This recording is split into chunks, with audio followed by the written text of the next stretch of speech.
YouTube channel కు స్వాగతం. అన్ని నిజాలే చెప్పడానికి మేము వచ్చినాం. ఈ రోజు ఏంటంటే నిన్న మన మూసీ నది ప్రవాహం మొత్తం కొట్టుకపోయి మొత్తం మళ్ళా కల్లోలం అయిపోయింది హైదరాబాద్ సిటీ మొత్తం. ఇది చూడండి, ఈ రోజు మాత్రం ప్రశాంతంగా ఉంది. అంటే దీనికి మూల కారణం ఏంటంటే అధికారుల తప్ప, లేకపోతే ప్రభుత్వ మన ఏమంటారు ఆఫీసర్ల తప్ప తెలియదు. కానీ నిన్న ఒకటేసారి 15 గేట్లు ఈ గడ్డిపేట వదలడం, అక్కడ 3 గేట్లు వదలడం ఎంతవరకు కరెక్ట్? ఆల్రెడీ హైదరాబాద్ చుట్టుపక్కల రోజు వర్షాలు పడుతున్నాయి. ప్రభుత్వంకు ఇంత కూడా తెలియలేదు. ఏంటంటే రోజు కొద్దిగా నీళ్ళు అనేది బయటకు వదిలితే నిన్న పరిస్థితి ఇది కాకపో. దేవుని దేవాలు ఏంటంటే ఆస్తి నష్టం జరిగింది కానీ ప్రాణ నష్టం జరగలేదు. ఇక నిన్నటిది ఇప్పటికి కూడా చూడండి, ట్రాఫిక్ జామ్, ఎక్కడెక్కడ గుంతలుండి నీళ్లుండి ప్రజలు ఎంత ఇబ్బంది పడుతుడు. మన రేవంత్ రెడ్డి గారు హైడ్రాలో ఏదైతే ప్రజలను ఇక్కడ నుంచి ఎలగొట్టాలన్న ఉద్దేశంతో నేను అనుకుంటా ఈ నీళ్లు వదలకుండా ఒకటేసారి వదిలేండు.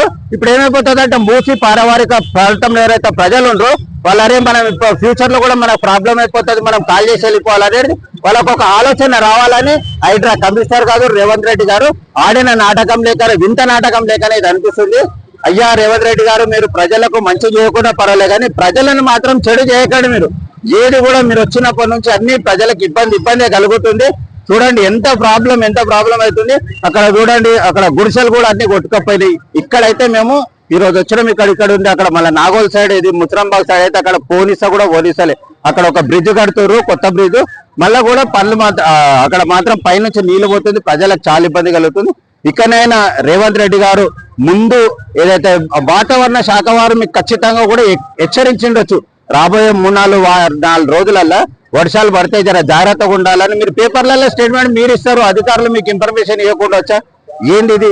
మీరు ప్రజల ప్రాణాలతోటి చెలగాటం ఆడకండి. ఇకనైనా మేము మీకు దయచేసి మేము ఏం చెప్తున్నాం అంటే, ఏదైనా ఇలాంటిది ఇప్పేటప్పుడు ఫస్ట్ నుంచి ఇప్పటి మన 81 నేను చరిత్ర ఈరోజు పేపర్లో చూసిన 81 సంవత్సరాల నుంచి హైదరాబాద్ లో నీళ్లు ఇంతగానో వచ్చినాయనే దాఖలాలు ఎక్కడ లేవంట. అంటే మీ ప్రభుత్వం వచ్చిన తర్వాతనే అవుతుంది. హైడ్రా అని మాత్రం ప్రజలను ఇబ్బంది పెడుతున్నారు. ఇలా మూసి పారివారిక ప్రాంతాల వారు కూడా చాలా ఇబ్బంది పడ్డారు. మా అబద్ధాల యూట్యూబ్ ఛానల్ నుంచి మీకు ఒకటే విన్నపం, ప్రజలకు ఏ ఇబ్బంది కలగకుండా మీరు చూడాలనేది అబద్ధ యూట్యూబ్ ఛానల్లో మేము మీకు విన్నపం విన్నపిస్తున్నామయ్యా.